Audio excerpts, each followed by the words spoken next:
My name is James Walker. I'm 38, a lieutenant colonel in the U.S. Army, stationed in a place where people talk more than they listen and measure value by noise, not impact. I used to lead combat missions. Now, I run logistics and operations, the engine behind the curtain that keeps this entire base breathing.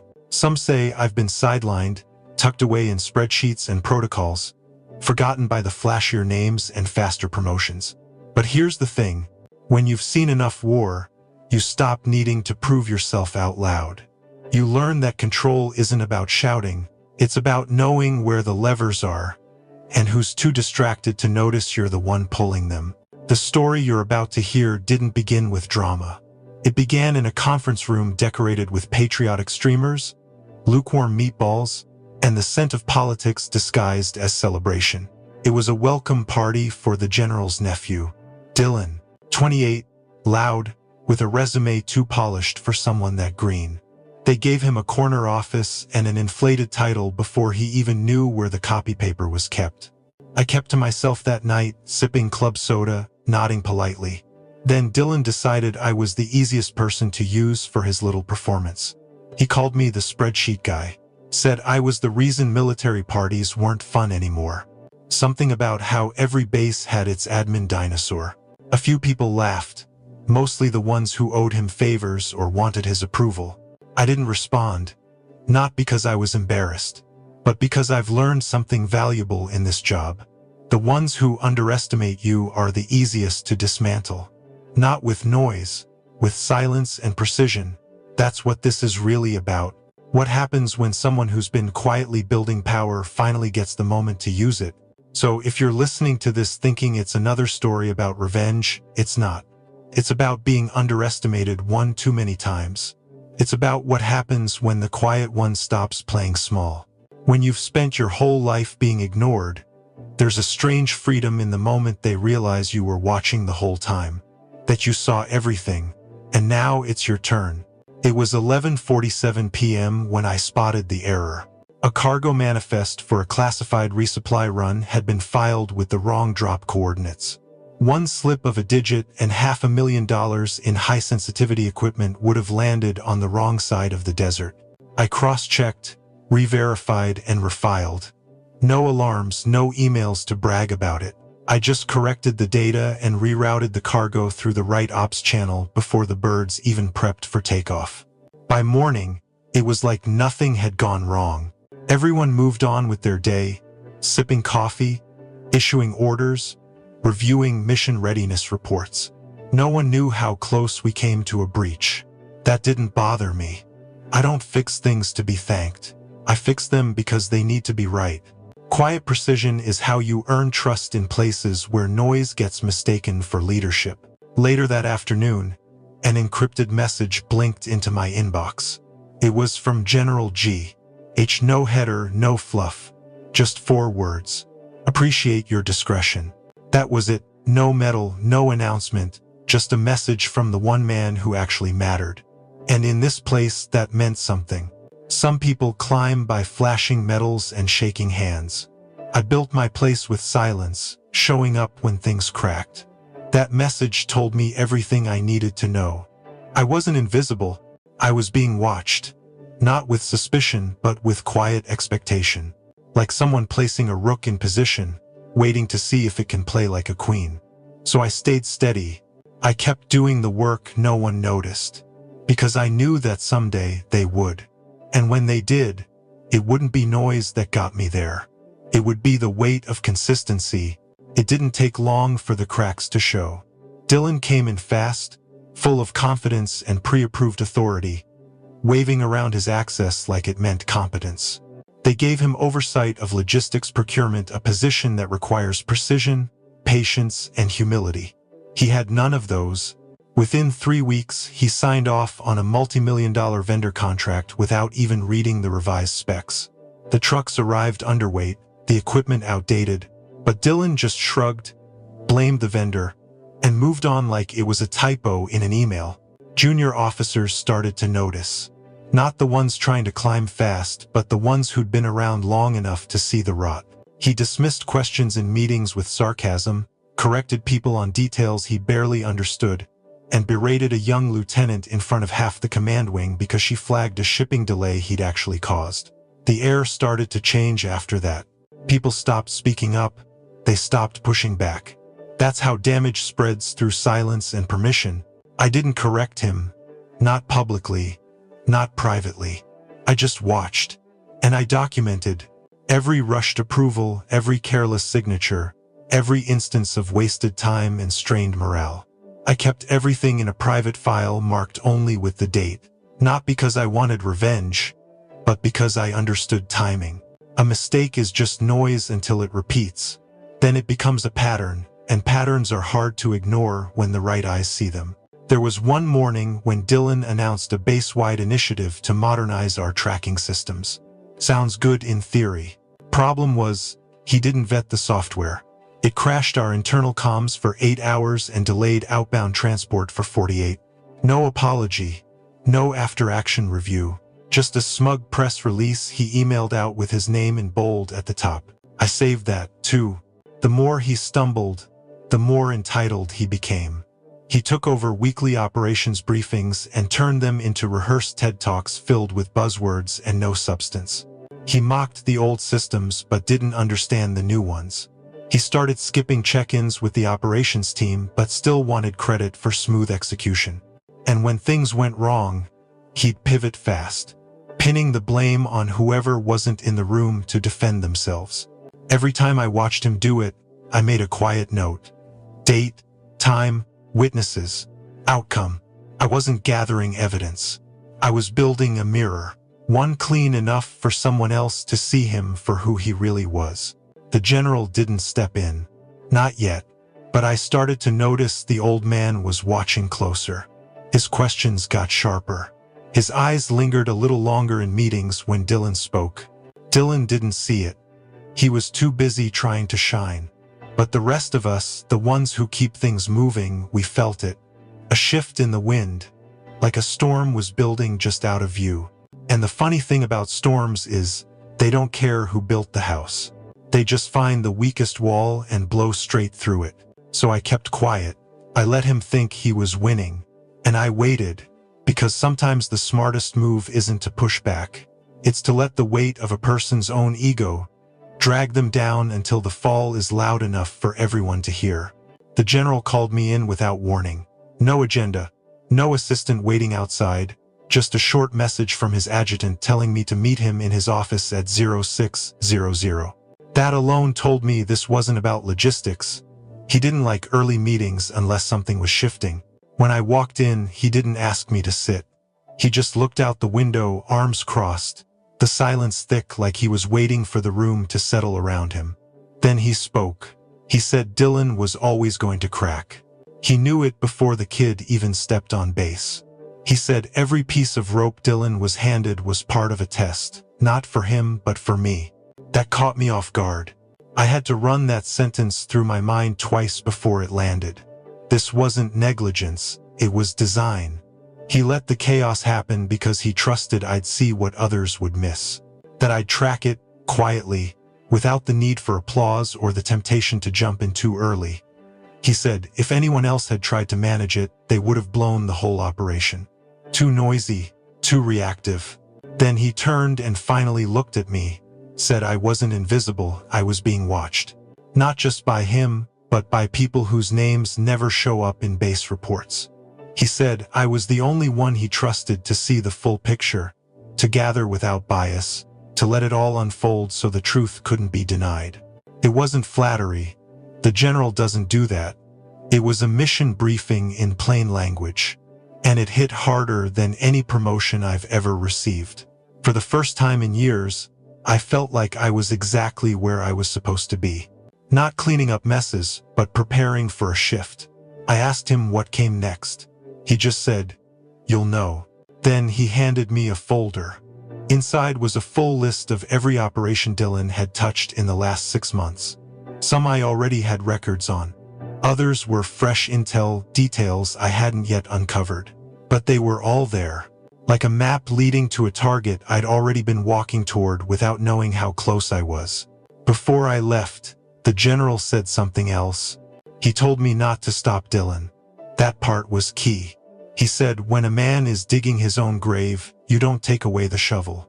You just make sure the lights are on when it's time for the burial. That line stayed with me longer than the whole meeting. As I stepped back into the hallway, everything looked the same, but it didn't feel the same. Every salute, every clipped conversation, every line on a clipboard felt sharper. I wasn't just logging mistakes anymore. I was setting a stage. And the weight of that truth didn't scare me. It steadied me. I'd always thought the general was just tolerating my presence, that he left me in the background because I was the safe choice. Turns out, I wasn't in the background at all. I was in the foundation, and now the structure was shifting, quietly, precisely, and I was the one holding the level. Once I understood the general's intent, my work took on a different shape. I didn't just note mistakes, I framed them. Each error Dylan made became a line in a larger pattern. I started organizing reports with quiet precision, cross-referencing decisions he rushed through with the downstream consequences they triggered. Delayed shipments, inflated budgets, gaps in readiness that looked like random noise until they were aligned in sequence. I didn't rewrite the truth. I just highlighted the parts that mattered, and I kept my tone clinical, no emotion, just facts. I used old memos, time-stamped receipts, and chain of command gaps to draw clear lines from Dylan's desk to operational friction. Then I layered it into briefing packets, the kind of material that feels like admin work until someone finally takes a closer look and realizes it's a warning. When I sent in reports, I always copied the right people. Not enough to make noise, but enough to ensure eyes were on the right lines.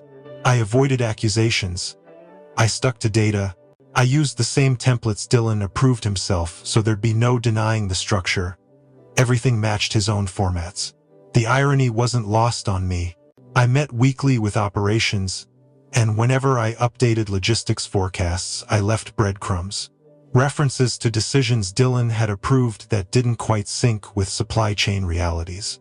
I knew eventually someone from finance or field deployment would raise a question, and when they did, the trail would already be clean, complete, and unbroken. I was 10 moves ahead, and he never saw it. He thought the silence meant agreement. He mistook still water for calm. What he didn't understand was that real strategy isn't loud. It doesn't brag or threaten. It waits, quietly, and then it closes in all at once. By the end of the month, I had enough. Not for a confrontation, but for a confirmation. The kind that doesn't need a speech, just a file, and a name at the top that can't be defended anymore. It started with a shipment that never arrived. A full fleet of vehicles meant for a joint training operation was sitting idle in a warehouse 2 states away. Dylan had signed off on the routing plan himself, waving off multiple checks because he wanted to hit a timing metric that only existed in his head. The operation stalled. Unit schedules were thrown into chaos. Field instructors had flown in from 3 different bases, only to sit in briefing rooms waiting on gear that wasn't coming. When the news hit upper command, the blame came down hard. But it wasn't just about trucks and timing. One of the junior officers, who had flagged the issue days earlier and been ignored, resigned on the spot. 2 more followed within 48 hours. Quiet, clean exits. But the damage had already metastasized.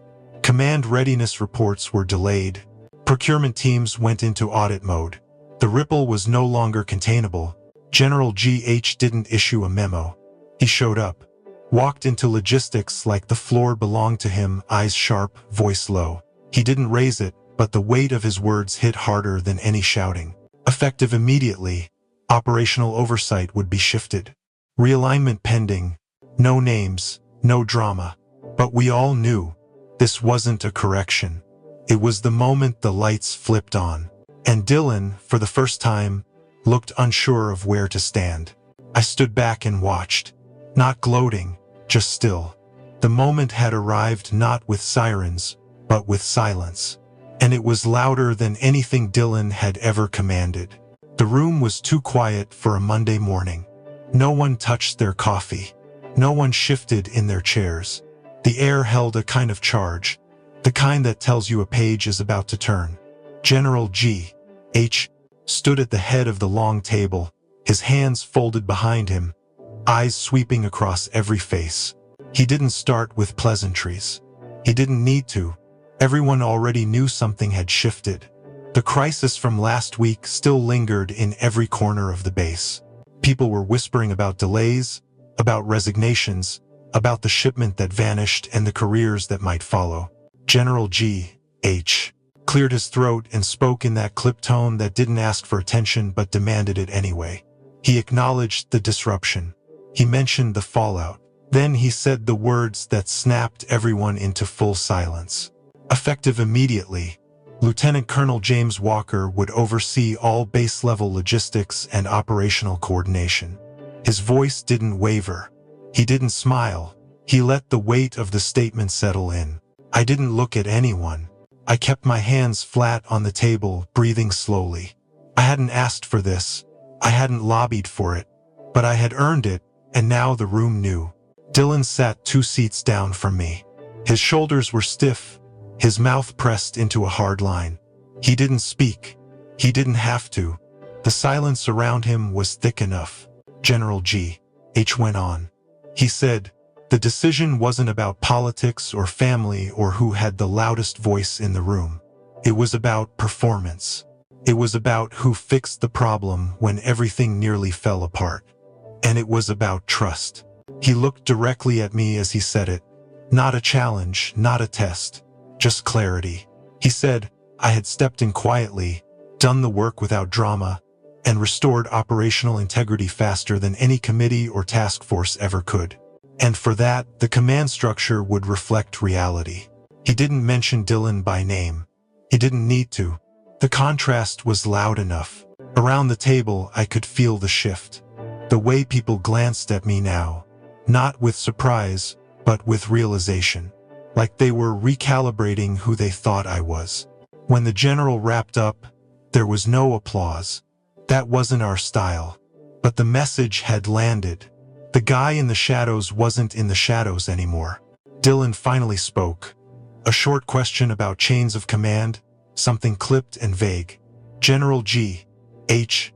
answered it with the precision of someone who'd already gamed out the next 5 steps. There would be clarity, he said. James would report directly to him. The rest would adjust accordingly. I didn't gloat. I didn't smirk. I gave a small nod, thanked the general, and kept my voice steady. I had waited a long time for this moment. But now that it was here, it didn't feel like revenge. It felt like gravity, like something that had always been inevitable. The meeting ended with quiet acknowledgments and a few side glances. People filed out slower than usual. The kind of slow that meant they were thinking, replaying moments, reevaluating assumptions. Outside, the hallway buzzed with restrained energy. A few quiet congratulations, a couple of firm handshakes, nothing flashy, just respect. Dylan disappeared down a side corridor. His face was blank, but his eyes gave him away. He had built his authority on proximity and name. But that wasn't enough anymore. Not here, not now. I walked back to my office the same way I always did, calm, focused. But this time, people made room for me in the hallway. Not because they had to, because they chose to. The door closed behind me with a soft click. I sat at my desk, took a breath, and started drafting the new protocols. The work was just beginning. But for the first time, I wasn't doing it in the shadows. The office felt different the next morning. Same walls, same desk, same view of the motor pool, but everything had shifted. I unlocked the door with my new credentials: Chief of Staff, Special Advisor. The titles didn't change how I moved, but they changed how everyone else did. I started the day by reviewing access logs. Quietly. No announcements, just adjustments. People who once wandered in and out of key systems without oversight now found their badges no longer worked the same way. A few stopped by IT thinking it was a glitch. It wasn't. I signed a short list of revocations. Privileges rescinded. Project approvals rerouted. Nobody argued. Not out loud. They saw the new org chart and knew the map had changed. By noon, a line had started forming outside my door. Names I hadn't heard from in months. Faces that once laughed a little too hard when I was passed over. Now they were waiting with folders in hand, voices a little softer, posture a little straighter. I didn't rush to see them. I worked at my own pace, reviewed every policy that had been ignored for the last 2 years, and started marking up what needed to be rebuilt. I left notes in margins, flagged double standards, coded the loopholes that had been used for favors and shortcuts. I didn't need to raise my voice or send warning emails. The silence did the work for me. Control isn't loud. It's silent, like oxygen until you take it away. And now they were feeling that difference with every door that didn't open, every approval that took longer, every meeting they suddenly needed to request instead of assume. The people who once held power through presence now waited for permission. And I gave it when it made sense. Nothing personal. Just order being restored. I passed Dylan in the hallway near the end of the day. He didn't look at me, just kept walking, hands in his pockets, eyes down. There was nothing left to say. I didn't celebrate. I didn't need to. Power doesn't announce itself, it just moves differently. And when it moves right, everyone else feels it before you ever have to speak. I waited until evening to call my son. The base was quiet, the kind of quiet that doesn't come often. My desk was clean, the inbox manageable, and for the first time in a long while, I wasn't waiting for something to go wrong. His phone rang twice before going to voicemail. I didn't overthink it. I just left a short message. Friday night, your call. I'll make time. Then I hung up and sat still for a while, letting the silence stretch. Being overlooked used to feel normal, a kind of hum in the background of everything I did. I'd gotten used to the empty space around my name. No invitations, no voice in the room. Just work. Quiet. Accurate. Ignored. But that weight was gone now. Not because someone handed me a title, but because I'd outgrown the corner they put me in. Power didn't make me louder. It just gave me the room to breathe. I took the long way home. Walked through the older part of the base, past the motor pool and out the back gate into town. The streetlights were starting to flicker on. Storefronts glowed with the soft haze of closing time. I didn't wear my uniform. Just a jacket and old boots. No one looked twice. And for the first time, I liked that. I wasn't walking to prove anything. I was just walking. At a small corner cafe, I grabbed a coffee to go. The barista didn't know me. Didn't call me sir. Just handed over the cup with a quiet smile. I stepped outside and stood on the sidewalk, watching the traffic, watching people move. Balance isn't about control. It's about knowing when to let go and when to hold firm. And for me, that meant stepping into something I hadn't had in a long time. Space. I breathed in. Not like someone waiting to fight, but like someone who knew he didn't have to anymore. The night air was crisp. The city buzzed with the soft rhythm of people heading home, laughing, talking, living. And I was one of them. No headlines, no speeches, just a man who'd stopped being invisible. And this time, I wasn't going to disappear again.